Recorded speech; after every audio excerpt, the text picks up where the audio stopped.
everyone, and thanks for joining us this evening. I'm Elise Adler, Director of Events for Parnassus Books. We're delighted to share tonight's event featuring lawyer and best-selling author Marie Benedict. Just as a reminder, you can order copies of The Mystery of Mrs Christie with signed book plates from Parnassus Books, and we'll go ahead and we'll put the link in the Facebook comments. Tonight, we're going to be taking audience questions, which you can also ask in Facebook comments. And I'm sure that Marie will do her best to answer those questions throughout the course of the evening. We're really excited because tonight Marie is in conversation with best-selling author Kate Quinn. I am thrilled to turn it over to Marie and Kate.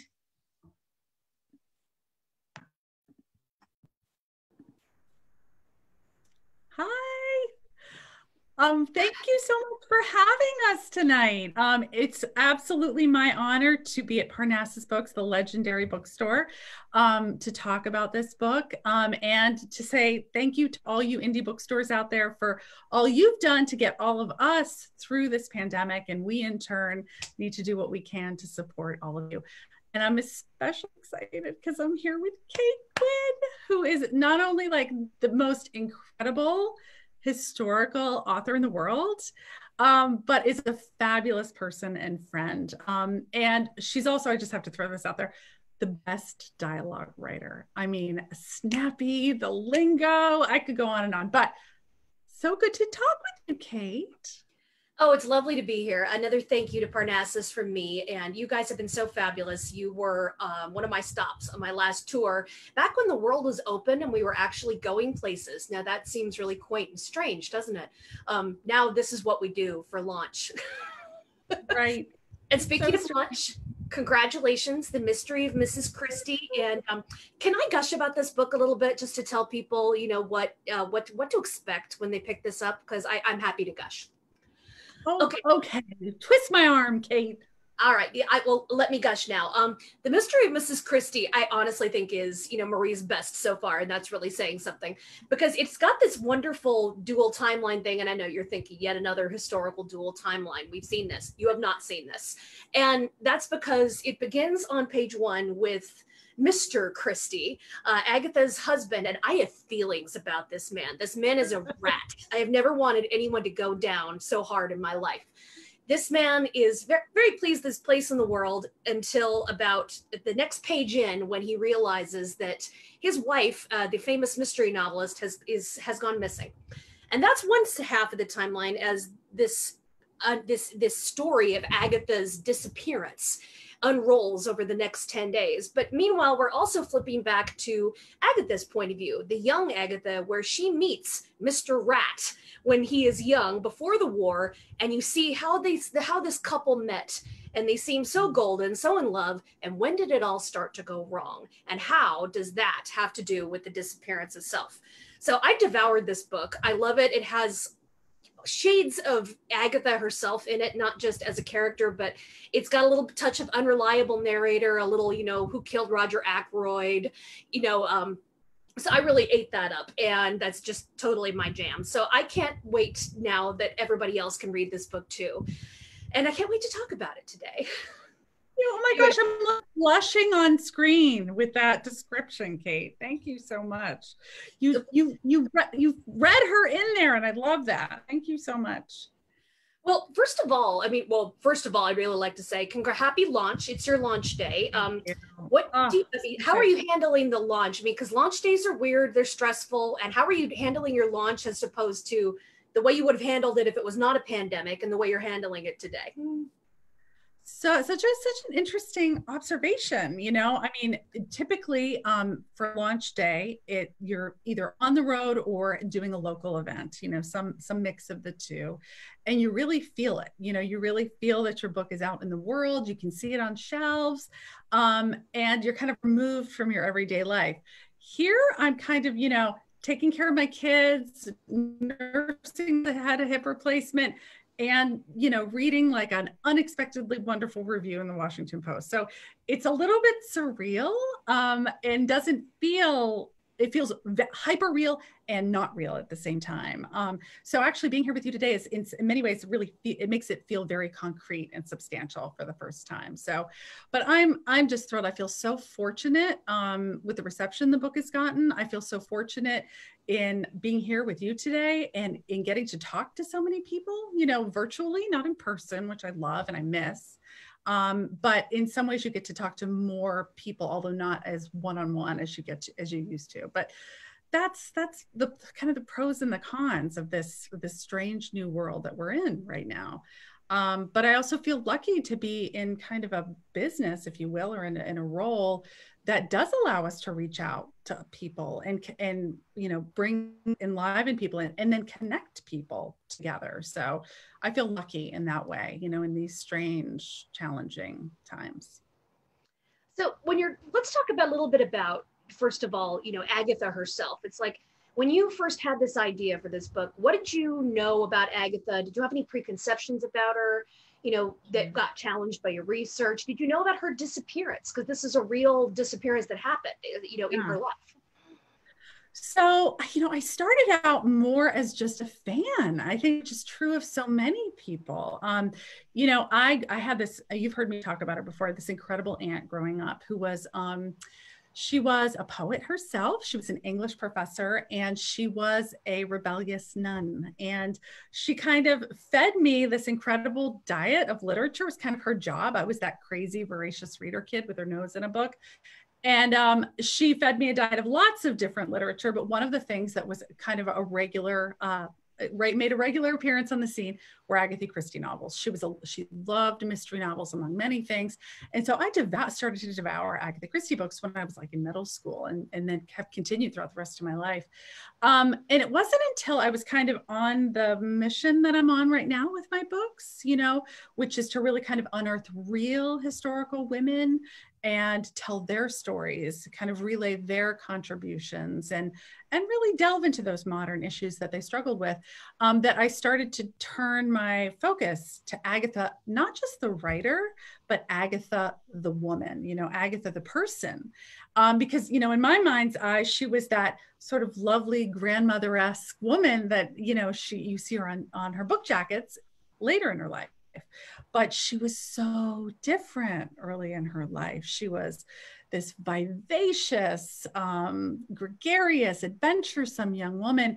And with each kind of piece of research that I unearthed about her, I became more and more surprised about the person she was.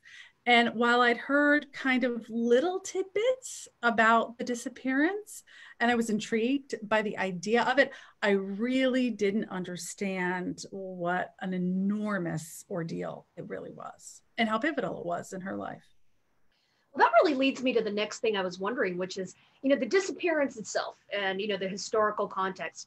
How famous was this event in its day? And really, what role did that play on Agatha's future? I mean, how do you see something like that? You know, a famous mystery novelist disappears into thin air, evolving today, if it were to hit, you know, TMZ tomorrow. Oh, goodness. Can you imagine? I mean, goodness.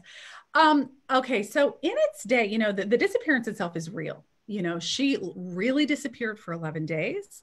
She really disappeared in circumstances that seemed torn from the pages of one of her books. It's almost one of those, and I'm sure you encounter this all the time, Kate, like you're researching something and you think, I couldn't even make up something that insane and extraordinary, right? And so as I was reading, the author's note is for, I swear to God, it's not just to say this is what I changed from history. It's to say I did not make this part up, I swear, because I wouldn't make up anything this bonkers. Exactly, or I couldn't even conceive of anything that nutty, right? And this is definitely one of those cases because she, you know, I mean, so she disappears on a frigid December night, 1926. Her car is found running on the edge of like it's not a cliff per se, but pretty close. The base of which is this deep lake called the Silent Pool, which is this stuff of suicide rumors and this legend about a maiden in medieval times. Of course, her belongings are everywhere. They're like her heavy coat, which it was freezing night, is just strewn about, you know. So of course, and she's nowhere to be found. So of course you imagine the absolute worst. And each of those little things is like a clue in one of her own novels. And then, of course, as each of those 11 days of her disappearance starts to kind of mount, the pressure mounts. Thousands of volunteers start to be assembled to comb the fields and dredge the lake. And then, of course, attention gets to be turned to the home front, and some question marks over the famous, handsome World War I pilot husband. So, as I'm reading it and looking at the research, I just can't quite believe that it actually occurred to her. And I think that's kind of what piqued the journalists and the press interest, and then ultimately their obsession, because it just was too perfect and awful to be imagined. Here was this beautiful, she was a debutante from this lovely upper middle class family in Devon, married to this hero with a daughter at home, burgeoning mystery novelist, and she goes missing in these circumstances. And on one hand, it's torn from one of her own books, but on the other, it seems like, how could that have happened to her, right? And the press literally goes wild. I almost think of it as one of these very early paparazzi type events. I mean, the coverage was everywhere, all over England, all over Europe, all over America. People were following this disappearance. It launched the largest manhunt in England's history. It was really an international sensation, right? If it happened today, to answer that question, oh my God, first of all, she couldn't have disappeared. How can anybody really disappear? I mean, between the phones and the tracking and, it would be very hard for her to get, to disappear. But gosh, I think, the speculation about the husband, all that stuff would have emerged sooner. I think it would have been even more of a sensation. And I wonder how it would have played out afterwards, as opposed to how it did play out afterwards in Agatha's life. Yeah, I'm not going to give any spoilers about that. People are going to definitely have to read it to figure that part out. But, I think that also, it leads me to my thought about Agatha herself. How does she fit into this rubric that you employ when you pick your historical heroines? Because, usually you've picked, relatively unknown women who really have made some kind of significant contribution to society, and, who have had modern day issues affecting their lives in their own times. Women like Clementine Churchill, Churchill's wife, women like, Hedy Lamarr, and ladies like this. But Agatha doesn't quite fit that profile because she is still a household name even today. Oh. So how does she fall into that sort of rubric for you for what you look for in a heroine? Yeah, you're right. She doesn't fit the rubric. I am looking for very particular things usually, especially on one level. Her legacy is known. Very often I'm trying to shine that spotlight on women who've done something incredible, like Hedy Lamarr, who we know, but we have no idea that she made this amazing invention that was supposed to be meant for torpedo warfare in World War II and ended up being Wi-Fi, and I want people to realize that we're really benefiting from the hardworking contributions of these historic women. Obviously, Agatha Christie, you don't need to shine the spotlight. This year is the 100th anniversary of the publication of her first novel, and she is probably every bit as famous as she was during the height of her fame during her life. So she didn't need that, and in fact, it was that kind of fame, that renown, that sense of her legacy that I really this book has been on my list for a long time. But it wasn't until I really got to know more about her life and saw the issues that she was really dealing with. As I mentioned, she started out as this young, beautiful, adventuresome, innocent girl at a time period when a girl's job was to get married. And she rose up within her was this ambition to write, this desire to write. And she became really conflicted about that ambition. During her time period, ambition was absolutely a dirty word for a girl. And so she was struggling not just with the work-life balance that we still struggle with today, but she was also struggling with this idea that women shouldn't be ambitious. Women shouldn't have pursuits and desires and dreams of their own. And that conflict, that issue is very much at the heart of what kind of leads into her disappearance, and then what happens on the other side of it. And once I got, I think, a really clear understanding of how that very modern issue that women struggle with constantly today really played into her life, into this very pivotal event, I realized that while we know her legacy, we don't know the sacrifices and the real struggles that went into manifesting that legacy, and how that's important for people to understand as well. And there's a lesson to be derived from that too. So, in her quest to kind of build an authentic existence, she had to really parse through and, without giving too much away, reclaim her own narrative, right? I mean, she was also such an unusual example of a historic woman who wrote herself back into the narrative, I feel, as opposed to it being me writing them into the historical narrative because they've been forgotten. But that was long-winded. My gosh. No, not at all. It's because I was fascinated when I was reading this, because it really felt very of the moment to me, despite also taking place, in the teens and 20s, because, Agatha, it seemed to me, could have been the author of or the subject of any one of these op-ed pieces that you read by, the hundreds nowadays about, women talking or writing about how hard it is to be having it all, right. Trying to balance being a wife and a mom and, a career, which you're supposed to be able to do, and, or else be judged on some front or other, but to always feel like she's failing on one front or another. And, to generally be, there's always somebody who's going to ladle a little guilt, on you for if you're falling short here or there. And I really think that balancing act, you saw how desperately she struggled with it. What do you think that forced her to do in both in real life and both in your book? Yeah, that's a great question. I think she, I think she was torn in the way that, exactly like you said, many women are torn. It's like she was spinning plates, right? And she was spinning the mom plate and the wife plate and the keeping the perfect house plate. And it was okay if she was the writer, but she could spin that plate, but it kind of had to be in the back, and it kind of had to be done quietly, no attention drawn to it, while all the other stuff was going on.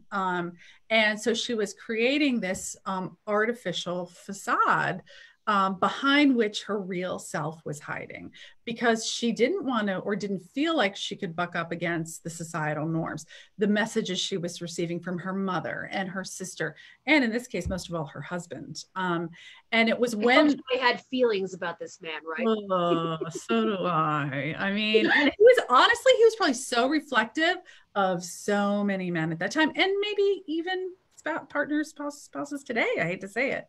But, I felt like as her own kind of spinning plate started to come of writing and ambition came to the forefront, she couldn't keep them all going anymore. And that authentic self started to bang up against the mask that she had to wear day in, day out.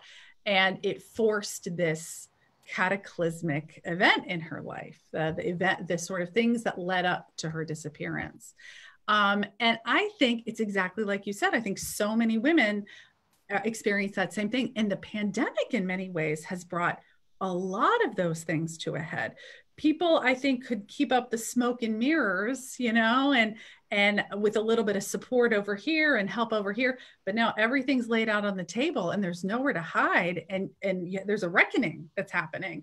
And that's what I think happened in Agatha's life. And I think she, the theme, as you mentioned, of unreliable narrator is really pervasive in the book, which we can talk about with the Roger Ackroyd and everything. But that idea of she had become an unreliable narrator of her own existence. She had created this facade that she was presenting to the world. And I think that's something that's very, very timely today. I think, especially with social media, we have all become unreliable narrators of our lives. We're always constructing this kind of external reality, but the reality doesn't look so pretty, right?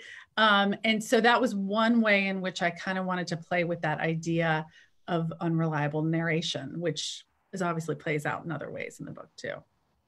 So really that I mean, unreliable narrators, I mean, that's such a huge thing in fiction today. I mean, you know, Gone Girl being maybe the big sensation book that kicked that into such prominence, you know, at least in the latest trend. But really, Agatha Christie was at the forefront of so many different literary ideas that we still have, unreliable narration being one. But as far as her books, do you think that they, you know, had an interplay with her life? I mean, do they reflect aspects of her life, and did her mysteries, you know, when you were writing about their author, actually influence the writing of your book, just as they might have influenced her life? Well, sorry about that. That's probably me, non-tech savvy, didn't turn something off with that beeping. So I definitely think so. I mean, you know, I think the first kind of foray that I did into the collision of fiction and her reality, right, was with The Murder of Roger Ackroyd. It was the book that was out right before her disappearance. She had written another book already, but that was the one that, you know, was getting a lot of publicity. You know, at the time of her disappearance, she'd written 6 books, but she wasn't super famous. She was kind of a mystery writer on the rise. She was, you know, well received, getting well known, but not Agatha Christie. You know, she wasn't, you know, that the word is synonymous with classic mystery novel. And when The Murder of Roger Ackroyd came out, for people who haven't read it, I really think of that as the quintessential, maybe best unreliable narrator book I've ever read. I mean, and I loved Gone Girl and some of the other ones, but you know, it really explores in such a masterfully deceptive way that technique of, you know, not being able to trust what the narrator of your story is telling you. And I think I just felt like in rereading that book while I was doing my research, a lot of the elements that were coming into play at the time of her disappearance might have been on the rise while she was writing that book. And that idea of plotting and planning and hiding and all of those elements, I felt like I couldn't ignore that as I was thinking about what really happened during her disappearance without revealing too much. But some of the books that came before it, oh my gosh, I think I learned so much about her through those books. I mean, don't get me wrong, she wrote an autobiography, which was, I don't know if you've ever read it. It is unbelievable. I totally recommend it. It's written at the end of her life, and it really was one of the primary sources that I used for the book. It's this wonderful, rambling look back. I think she wrote it in her 70s, looking back on 70 years. And it's, you know, it's written in the way that her memory works. She remembers this and then she meanders. And you're learning so much about how she thought, what her memories were, how she spoke, how she talked to others. And she actually, there's an audio portion of it as well, which is like to die for. But in one of the very first books that she wrote, the first one was The Mysterious Affair at Styles, which is like a classic mystery book. Hercule Poirot figures in it. But one she wrote after that is called The Man in the Brown Suit. And that book it's more like a thrillery book than a classic mystery novel, but it was a reflection of this around the world tour that she did with her husband early in their marriage. I do write about it in the book. They actually took a year, left their infant daughter with her mother, and toured the world as part of his work, really, to promote England. But that book, really, you see the young Agatha, the hopeful, innocent, energetic young woman that she really was, and the way in which she looked at her husband and how idyllic she thought of life. And the books that I read, or, you know, that came out right around the time of after her disappearance, the tone is very different. And you start to see deeper, darker reflections. And, you know, while it's not, The Man in the Brown Suit is in some ways, I think, more autobiographical than her other books, as is, I think, The Murder of Roger Ackroyd. But you don't see as clear delineation in terms of the autobiographical facts, but the tone starts to change. And you start to see the person that she was before and the person that she was after. And that was really, for me, really instructive in kind of getting into her headspace during this time period. So this is something I always wonder, and, you know, but we also have it as a question from a reader named Tara. How much of this book is based off of real events, and how much is, you know, out of your brain? Right. I mean, that's such a great question. Blend of fact and fiction. Yeah, the fact fiction. So here's how I usually describe it, and I hope this answers the question. Like Kate, I mean, we spend like a world, like literally dive deep into another historical universe and only occasionally surface during that time period. And, you know, when you're in that space, you are looking at any kind of original source material you can get your hands on. In my case, I think I mentioned the autobiography that Agatha Christie wrote was so instrumental. There's a lot of other things as well. And you're really trying to recreate sort of not just their interior space, you're doing timelines. You're thinking about the way they speak, the language they use, the conversations they engage in, but you're also looking at the world that they inhabit. You know, you're really looking at the micro and macro universe, whether it's politics, social trends, and then you're looking at things like, what are they wearing? What kind of music are they going to listen to? You know, what kind of food do they eat? I always love to look at the food. And so you're kind of creating that whole world. And the way I like to look at that is that that's kind of like the architecture of the story. You know, it's the foundation, the pillars, the roof, but there are always going to be gaps where you don't understand or know what transpired. So you might know, just to use an old example, that Albert Einstein met his wife on a particular day in a library, and they had just come from a certain class. But do I know what they talked about? Heck no, you know, I'm not a fly on the wall, but I know what happened before, during, and after. I've come to know them as, I think, a character, at least my vision of them. And I think that's kind of where the fiction happens, that mix of imagination and kind of logical extrapolation from what you've come to know about the character in the time period.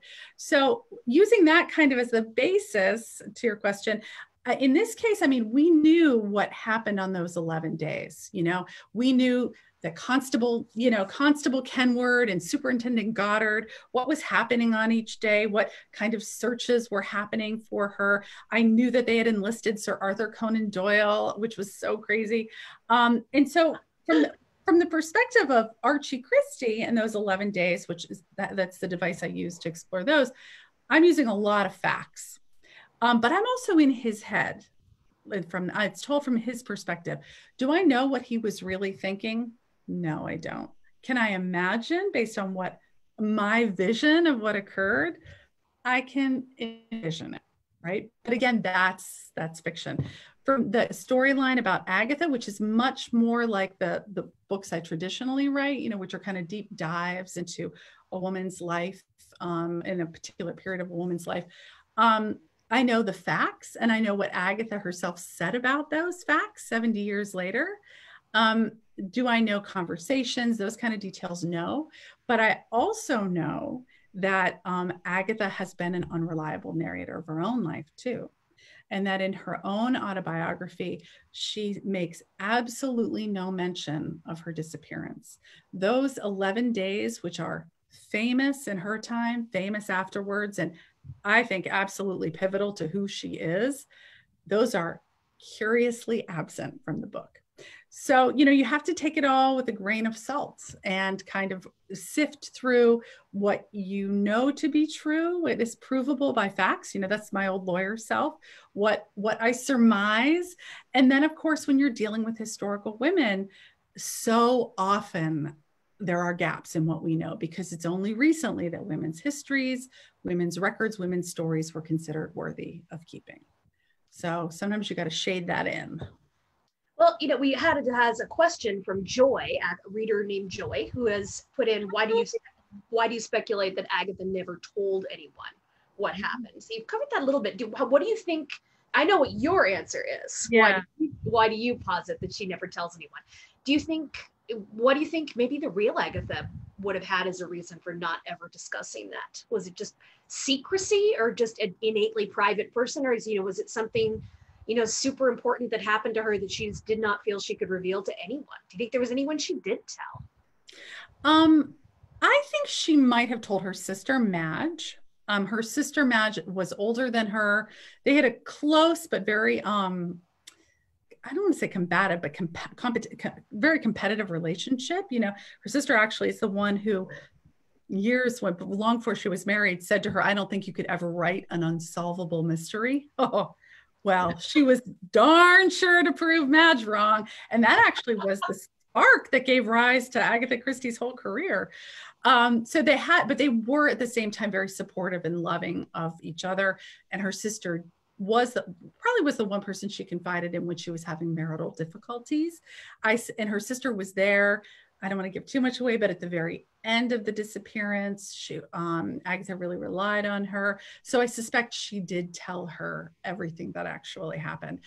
I think there were a couple reasons why she didn't tell anybody. I don't think she was, prior to that, an innately private person. I think this event truly changed Agatha. I think it made her retreat into herself. In some ways, it made her fully embrace herself, but in some ways, it made her more cautious and careful because she became a household name, and not necessarily in a way you would perceive as good during that time period. And so I think there was a little bit of embarrassment, a little bit of, women were supposed to be a certain way, and this was maybe not in keeping with that. And I think there was a little bit of shame and kind of retreat as a result of that.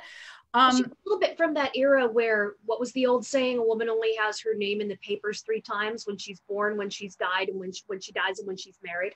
Exactly. Maybe one more if like she's a debutante, but like 4 is act.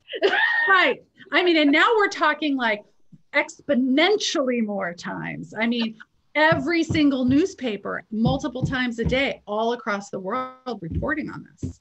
So, definitely, I think that was a little bit of an element, but I mean, yeah, what I write is fiction, of course, and so this is all my vision of what happened and what I think.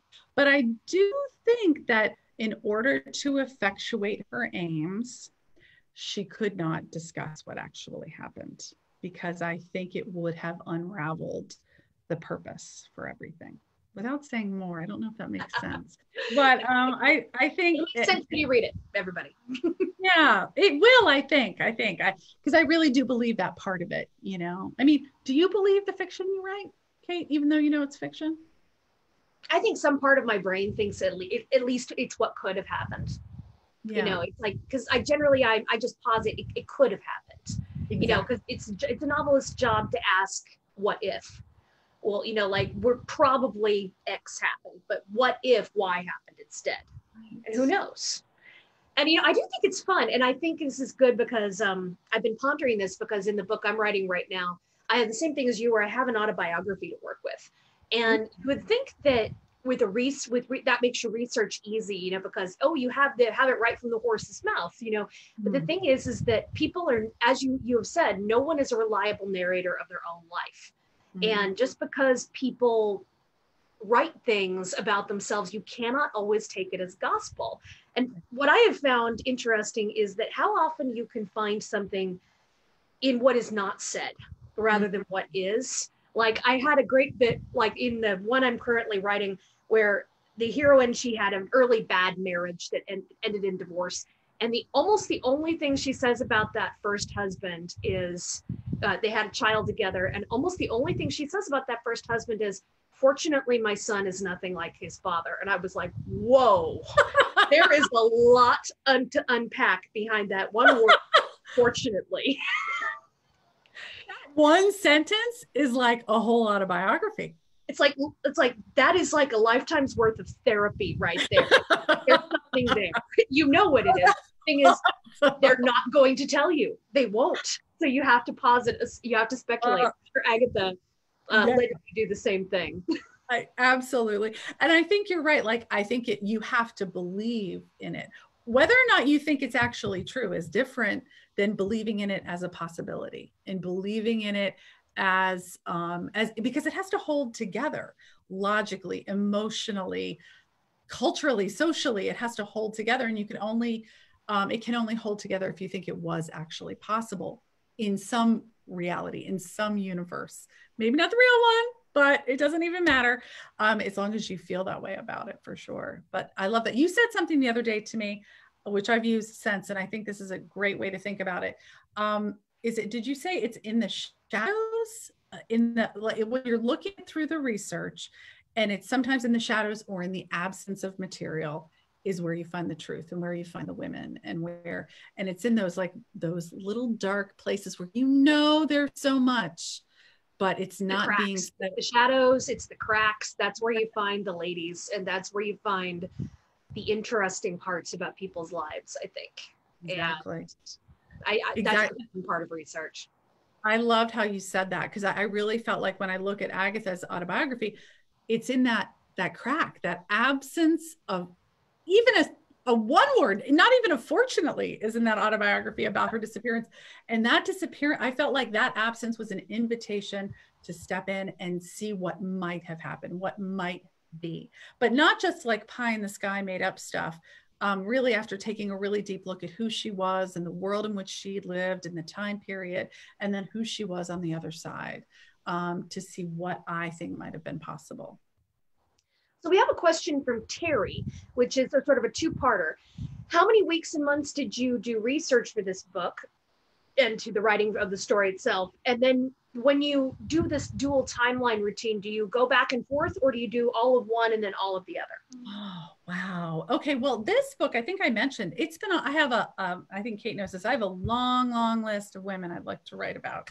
I get ideas from all different places, sometimes from readers. People send me notes with like unbelievable ideas. And actually, that's one of the things I miss about in-person events is I always found myself, as I was signing books, people came up with great ideas, and I do miss that. We actually have a suggestion in here from Joanna asking if you'd ever write a book about Zelda Fitzgerald. So add one to your list. Ooh, I'm going to add Zelda to my list. But yeah, I mean, I think, and like you said, Kate, it's often in those cracks and in those shadows when you're researching something else. You're like, well, where was? I mean, that's why I wrote about Clementine Churchill, because I was researching World War II, researching Hedy Lamarr. It's the onset of World War II in Europe, told from a European perspective. Winston Churchill is everywhere, and there's like nothing about his wife. And I'm like, where is she? It was in that absence of reference that I found a whole story. Excuse me. But in this book, I think, I knew enough to know that I was curious. And so she was on my list for a long time, for years, the story. And as I would kind of research other books or would be in between books, I would dip back into that research, dip back into that story, gather materials, start to think. That took place over a multiple year period. And so that's very hard to quantify, I mean, you're thinking about it, it's kind of gestating, you're researching a little bit more. But once I decided to tell this particular story and then exclusively focused on it, I would say it was anywhere from 10 months to a year about, between editing and writing and researching. But that does not take into account those years of thinking and assembling information and reading her novels again, and just trying to sit with her story. And sometimes it's in those places that I find it more than when I'm kind of actively plotting it out. If that answers your question. Yeah, I think so. Hopefully it does. Yes. Please do feel free to keep sending us questions, by the way, although we will never run out of things to talk about, I guarantee you. Oh, heck no. I can always say it's like, and the thing I love about Agatha is how much she's a part of our language now, not just in the books that she wrote, but what a cultural icon she became. And she still is. Like, have you ever seen that movie Minority Report? No, I don't think I have. Well, that's a Spielberg. It came out quite a while ago now, but it was about, it's basically a murder mystery set in a slightly futuristic world where there are what they call precogs. There's 3, and there's 2 men and 1 woman, and the woman is played by Samantha Morton, and that they have the ability to foresee when murders are going to happen. So essentially, you're living in a world where murder has been almost completely wiped out in this area, in this DC area, because the precogs can see what happens.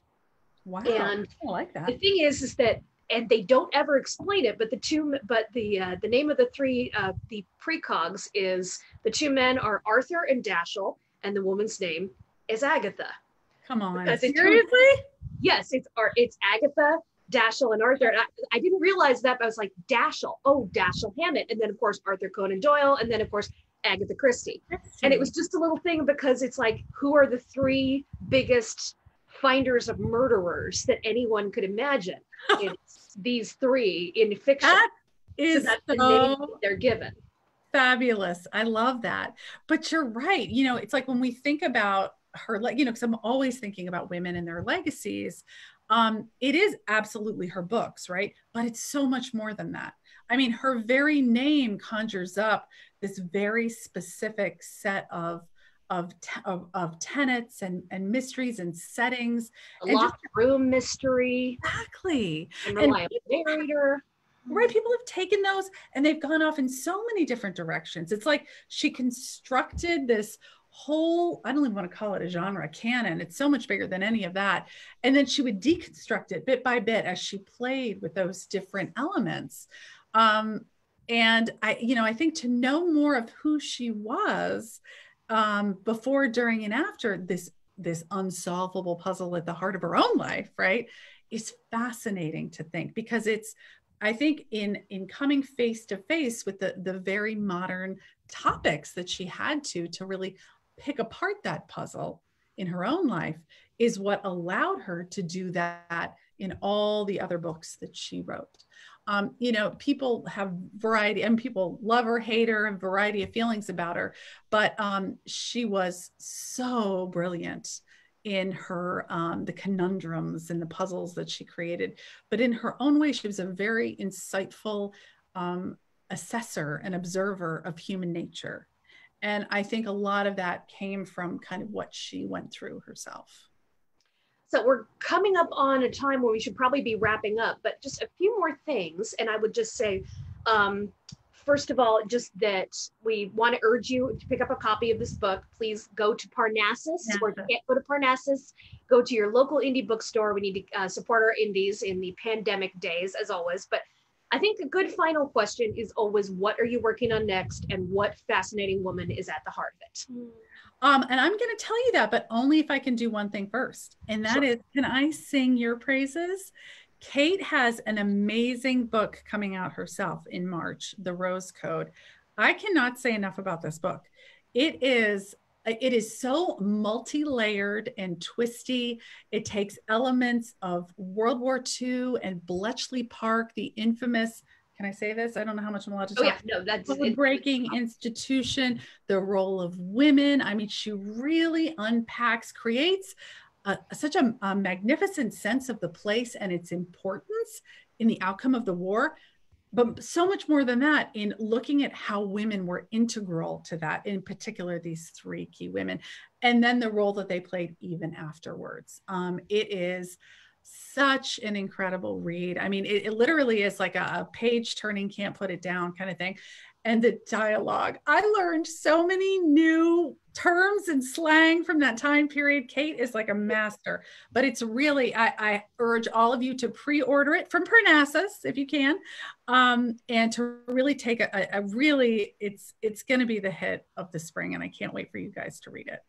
And we'll say too, my heroines start a book club at Bletchley Park, because you can't break codes all the time. A girl needs a little way to unwind after a long day. And one of the first things that they start to read, when I was looking for period books for them to have been plausibly reading, is they read quite a few Agatha Christie novels. So Agatha's quite a big star by 1940. And should we tell them about our little co-written project as well? I think we can. We can.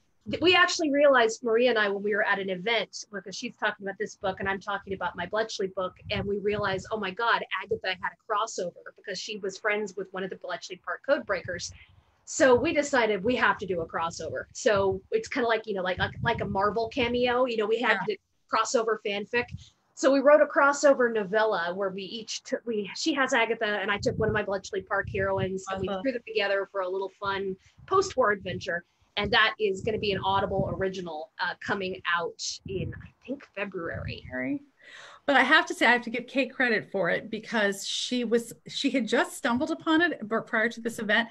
And she's like, Agatha Christie, I just read some research about her. And it was one of those worlds are colliding moments when you realize that something that came up in one of Agatha's books causes a whole kind of uproar in the World War II world. And it's fascinating the way in which literature and the war are all coming together. And it was so much fun to put this fictional world and this not so fictional world together and see what happens. And it also, from my perspective, gave me time to really explore Agatha on the other side of this disappearance. Because it is 20 plus years, well, no, little less than 20 years in the future. Agatha's a very different person in a very different part of her life. And living with Agatha and Kate's characters during that time period really gave me a really different appreciation of her that I really had only kind of thought of a little bit. So it was so super fun. I loved it. And Kate is fabulous. That is titled Smoke Signal, and it's coming out from Audible in February. But I think we totally derailed from the question originally, which is, what is your next book and what will my next book? Okay, so I have a book coming out in June. It's called The Personal Librarian. It's a co-written book about J.P. Morgan's personal librarian. He had a library in New York City that was really a museum of his rare manuscripts. This woman, Belle Costa Green, became the most powerful person, one of them in the art world, period, during her tenure. But she was only able to do so by hiding her true identity. She was actually African-American, and she was fair enough to pass as white. And it's a really a deep dive into this incredible woman who, I mean, talk about a legacy. It's unbelievable, but also a deep dive into this really important piece of history and our country's history in terms of our racial politics. Oh gosh, it's a really tumultuous, important time period that often gets overlooked, and it's a really incredible perspective into that. I wrote it with a wonderful woman, Victoria Christopher Murray, who I just loved. She became a dear friend and also like a sister to me during this time period. So that was a real gift. So that comes out in June, and then there'll be something out next January, which we'll talk about closer to that time period. But this has been so much fun. I'm so thankful to Kate for chatting with me here tonight. And I'm so thankful to Parnassus Books for hosting. It's been, gosh, just such a delight to get to talk about this book and actually make it feel real, make the launch feel real today. Support your independent bookstores, order from Parnassus, and keep reading. It's gonna get us through this crazy, crazy time. Amen. All right, everybody. Stay safe, stay sane, keep reading, and hopefully see you some other time.